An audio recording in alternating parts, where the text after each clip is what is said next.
Shalom y bendiciones. Hemos llegado a la paracha número 14.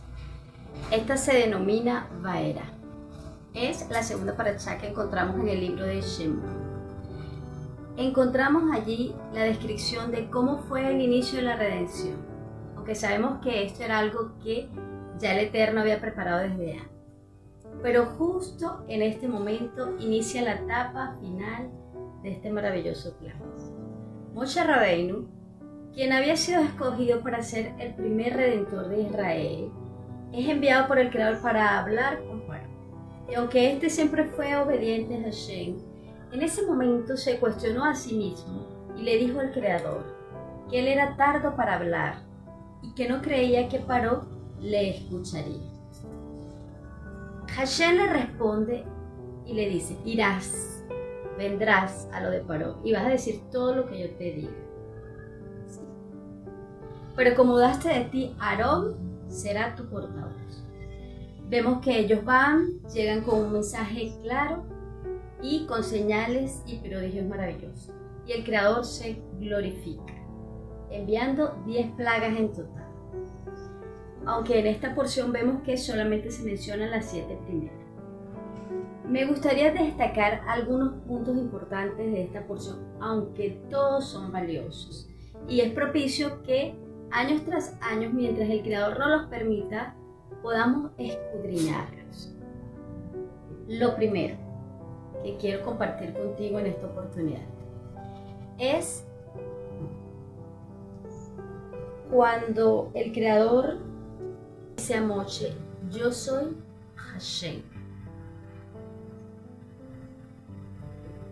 Y cuando digo Hashem es una alusión al nombre sagrado. Allí el Eterno está dando a conocer su nombre formado por las 4 letras, ¿verdad? Las cuales, por cierto, muchos en ignorancia tratan de pronunciar. Y hay que tener cuidado de no caer en este error.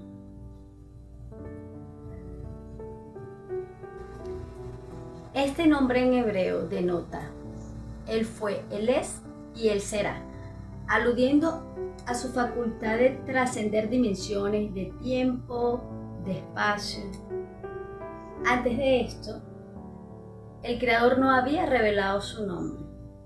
Él dice: me manifesté a Abraham, Isaac y Jacob como El Shaddai.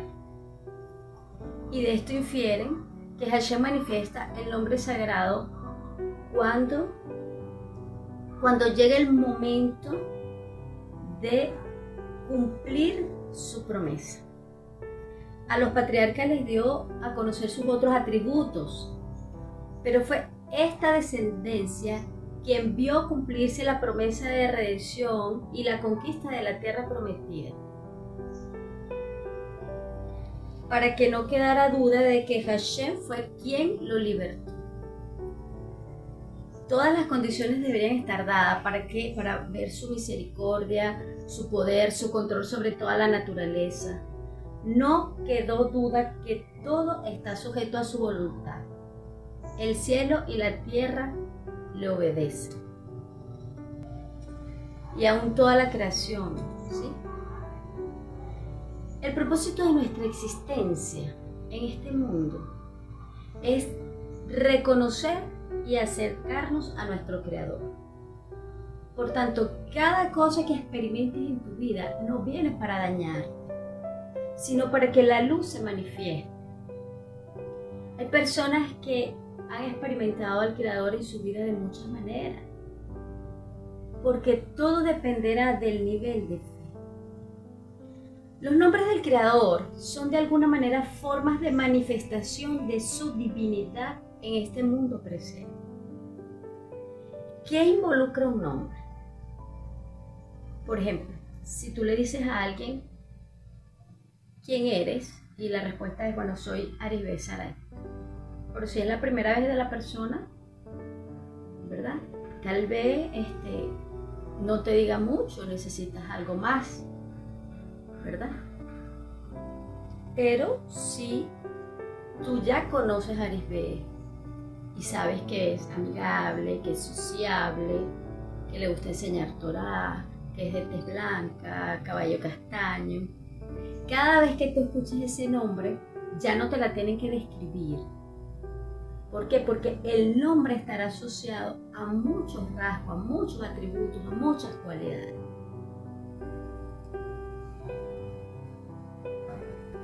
Recuerda, para que una persona pueda cumplir su propósito en el mundo, debe establecer una conexión con el Creador. Y para la mente finita, Dios es un misterio. ¿Cómo comprender la naturaleza de Dios, que es incorpórea, con nuestra percepción de la realidad, que es tangible?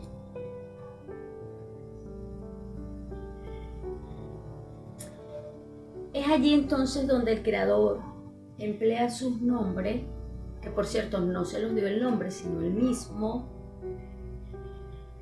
Yo me di a conocer por mi nombre. Por ejemplo, el Shaddai, como su proveedor, su sustentador, para mostrarnos partes de su esencia, de su ser. Es una manera de describirse a sí mismo y que nosotros podamos relacionarnos con él.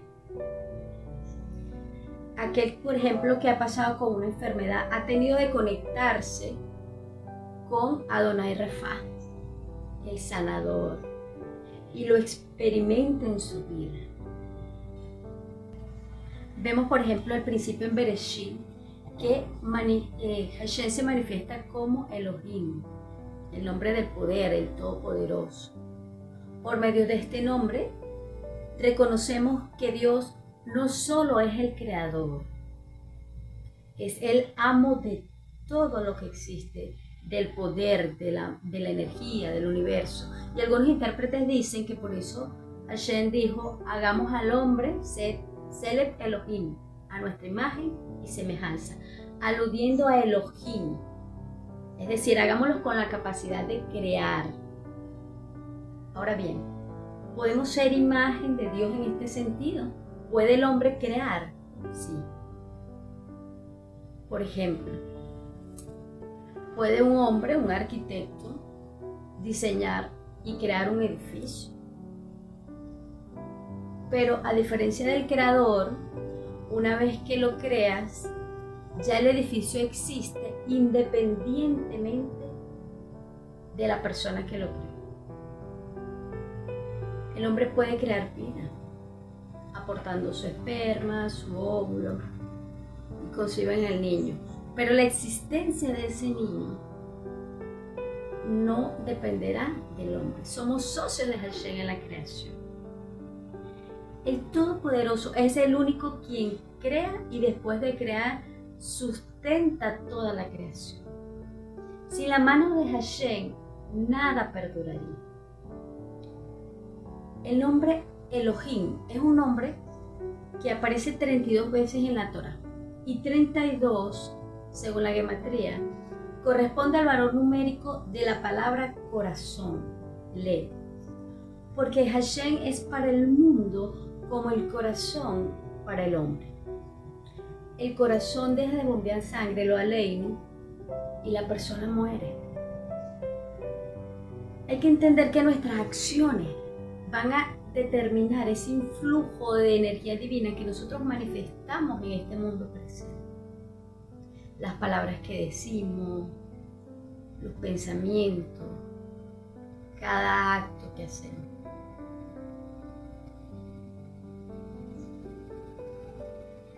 Ahora bien, si yo les pregunto, por ejemplo, ¿quién creó la electricidad? Porque antes no existía, aparentemente. ¿Desde cuánto la humanidad cuenta con este recurso para generar luz? Hoy día sabemos que la electricidad es un flujo de energía que se produce por una corriente de electrones, que son partículas de carga negativa que forman parte del átomo. ¿Y quién creó esa energía? Hashem. Pero nos dio una llave para regular y redireccionar esa fuente de corriente.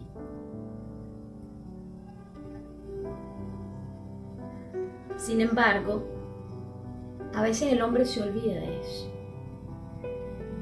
y se cree autosuficiente.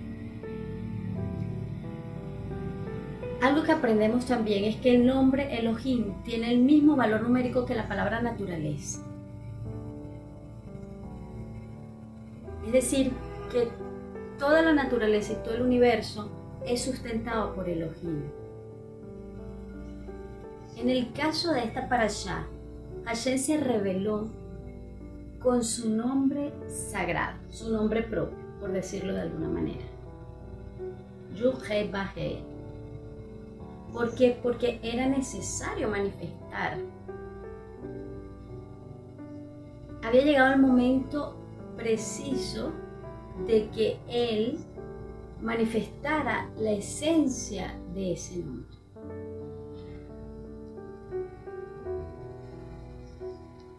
Ahora, ¿por qué era el momento preciso? Porque miren, hay algo que entender cuando hablamos del tema de milagro. Hay dos formas en las que Hashem manifiesta sus milagros. Una, por medio de Elohim, es decir, por medio de la naturaleza. Y esta forma fue velada para el hombre. En este tipo de manifestaciones, Hashem de alguna manera se oculta detrás de su creación. Por ejemplo, Hashem creó la tierra, el sol, los planetas. Y que estos no colapsen y se estrellen es un milagro. Pero lo enmascaró con una fuerza a la que hemos llamado gravedad o fuerza de atracción y de repulsión. Pero sin la existencia del Creador, esa fuerza a la que llamamos gravedad no cumpliría su función o ninguna ley presente en la naturaleza. Sin embargo, el hombre ha dado por sentado la existencia del Creador, sin la necesidad de un Creador, sin la necesidad de alguien que sustente todo ese sistema. Dios creó la orden de que la tierra diera árboles con fruto. Es decir, que plantar una semilla y que crezca es un milagro, pero quedó limitado a la ley de la naturaleza, que es una ley de Dios. Pero la gente da por sentado que si se siembra una semilla, se regó, esto con el tiempo crece y da fruto porque, bueno, es la naturaleza. No necesito creer en un Dios. El otro tipo de milagro es el que trasciende las leyes de la naturaleza o las leyes de la lógica, como abrir un mar en dos y desafía la ley de la gravedad, desafía la dimensión de tiempo-espacio, que los israelitas pasaran por tierra seca para que las aguas se cerraran justo en el momento para ahogar a los egipcios, o que las aguas del Nilo se convirtieran en sangre, pero las que tenían los judíos no. Y que cuando una misma copa, cuando un judío tomara agua, lo podía hacer, pero cuando el egipcio la tomara, se convertía en sangre. ¿Cómo podemos llamar casualidad esto? Es difícil, ¿verdad? Como lo hemos hecho con los milagros ocultos. Hay un programa que se llama History Channel que se la pasa tratando de promover documentales que expliquen los milagros sobrenaturales. No lo van a poder hacer. Es así como se manifiesta Hashem, el que era antes de todo lo que se creó, el que es en todo lo que existe y el que será y lo que existirá después de todo esto como nosotros lo vemos. El que trasciende tiempo, espacio, pasado, presente, futuro. Ya entendemos por qué Hasatán también tentó a Yeshua en el desierto. Lánzate, aún en contra de la ley de la gravedad, porque Él a sus ángeles mandará para que no tropieces y no te dañes. ¿Y qué le dijo Yeshua? Sí, está escrito que Él tiene el poder para sostenerte a pesar de esa fuerza que Él creó y salvarte de todo eso. Y si Él tuviera que intervenir para salvar a su creación, tiene el poder y lo haría. Es más, yo diría que lo hace a diario, aunque no lo veamos. Porque el que usted salga de su casa y regrese es un milagro. Porque si nosotros pudiéramos ver el mundo espiritual y ver de todas las cosas que el Creador nos libra a diario. Pero bueno, Yeshua le dice, también escrito está que no debemos tentar. ¿Por qué? Porque yo debo respetar las leyes de su creación. Porque Él es el único que tiene la autoridad para alterarlas. Pero ¿qué hace el hombre? Quiere ser Dios. Y quiere controlar todo. Ustedes no ven que los hechiceros de Paró pudieron replicar 3 milagros. El primero, convertir también sus varas en serpiente. El segundo, convertir agua en sangre. Y el tercero, hacer emerger ranas también. ¿Y cuál era la reacción de Faraón cuando veía que ellos también lograban hacer lo mismo? Yo me imagino, no vale, váyanse, Aarón Moche, no los voy a dejar salir porque no los necesito ni a su Dios, porque tengo el mismo poder. Y más que él se creía también una deidad. Por eso Hashem les tuvo que castigar con eso mismo que ellos idolatraban o que habían usado para dañar a otros, medida por medida. Mire, Dios le dijo al hombre que cuidara la creación, que administrara la tierra y los recursos. Y de no hacerlo, la misma naturaleza sería usada para castigarlo, para corregirlo. Por eso vemos tsunamis, terremotos, siniestros.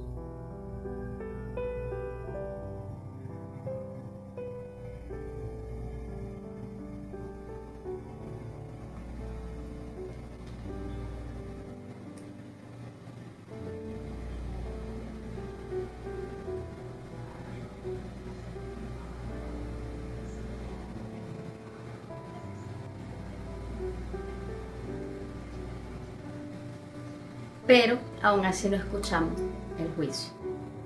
Todos nos maravillamos cuando vemos un arco en las nubes, por ejemplo. Y los científicos dicen, bueno, es normal que aparezca después de la lluvia por las propiedades de la luz, ¿verdad? El sol, a través de las gotas de agua de la atmósfera, se refracta, se descompone. Pero ese arco es una señal de Hashem, que creó para recordarse a sí mismo la promesa que hizo de no volver a destruir al mundo con un diluvio por su pecado. Entonces, deberíamos reflexionar ante esa señal, ¿verdad? Y agradecer a Hashem por ser fiel a su promesa.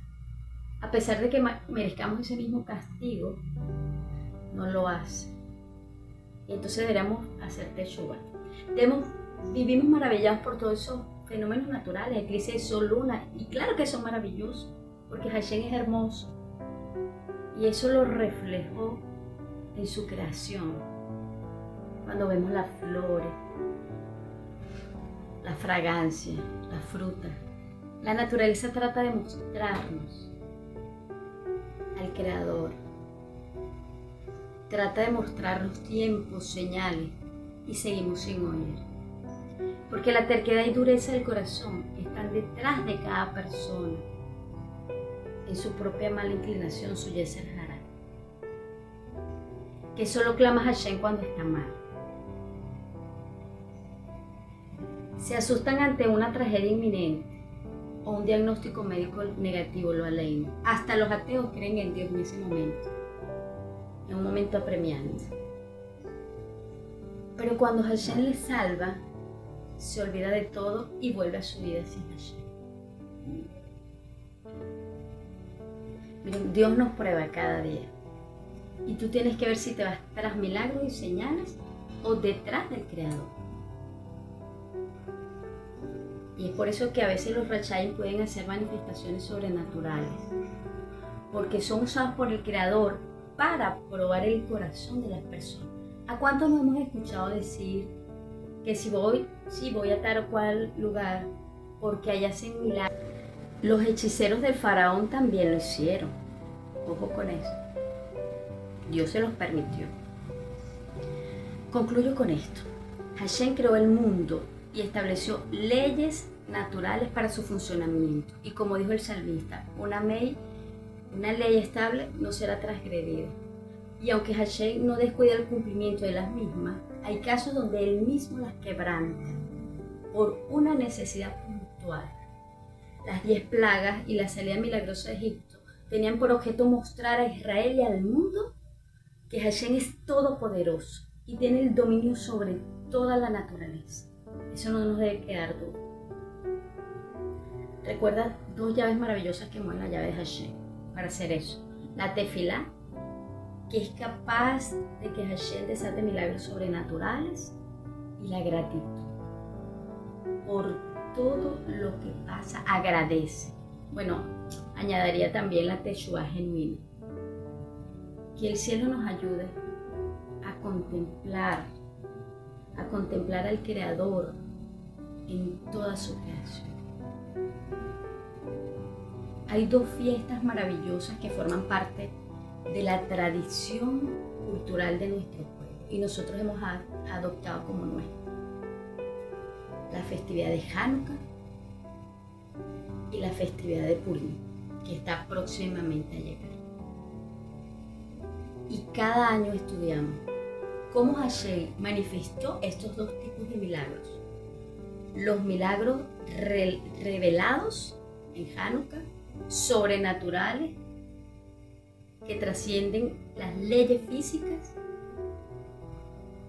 y los milagros ocultos, como los ocurridos en Purim, donde Hashem utiliza a las personas y el escenario de la creación para obrar milagros, pero que sean ocultos a la vista de los que no tienen fe.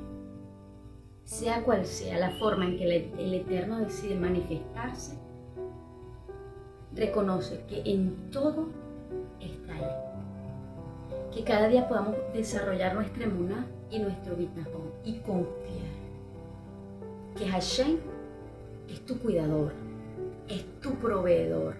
Aunque tú tengas que trabajar, el alimento proviene de Él. Es tu sanador. Sea que el Eterno manifieste sanidad a tu vida por medio de la ciencia, de los médicos, de los fármacos, o simplemente a través de un aroma, tu oración o los alimentos que ingieres. Él es al único que le debes todo. Nunca pongas tu mirada en los instrumentos, sino en aquel del cual provienen todas las cosas. Que podamos ser esa generación que vea manifiesto nuevamente ese nombre de Hashem, porque Él ha prometido: yo daré a conocer en los postreros tiempos a esa generación mi nombre. Y no es porque la gente tiene que andar pronunciándolo, es porque experimentaremos la segunda y final redención. En ese momento se cumplirá nuevamente la revelación del nombre sagrado del Eterno, porque veremos prodigios y milagros maravillosos, aún mayores de los que vio la generación de Egipto. Preparémonos para ese momento y que nada de lo que veamos nos haga dudar, porque no será fácil, pero sí glorioso. Shalom y bendición.